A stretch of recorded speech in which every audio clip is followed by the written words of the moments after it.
In July of 1937, one of the most daring and admired figures of the 20th century disappeared without a trace.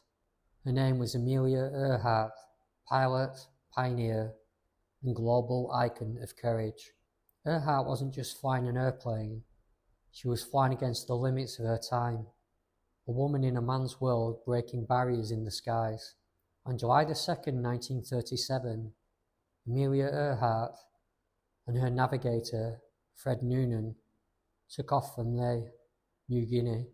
They were attempting to circumnavigate the globe, a 29,000-mile journey that would have made Earhart the first woman to do so.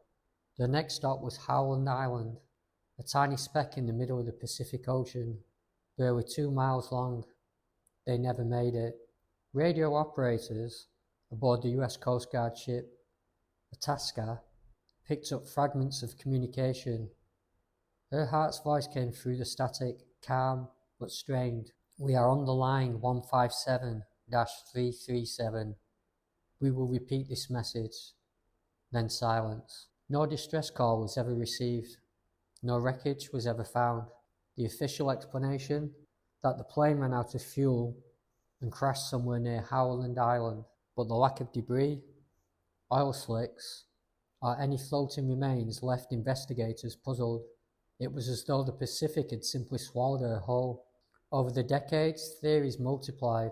Some believe Earhart crash-landed on a remote coral atoll called Nikumaroro, then known as Gardner Island.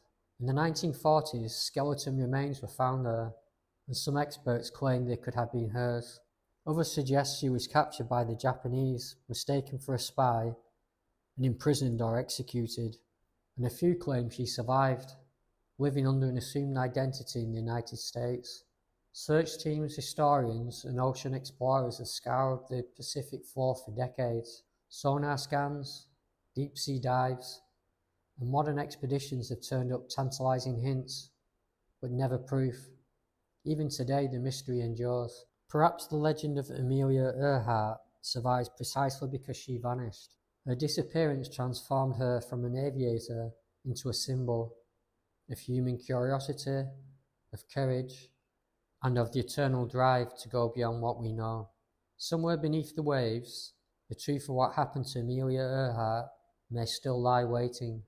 Until it's found, her story reminds us that the horizon, no matter how far, will always call to those brave enough to chase it.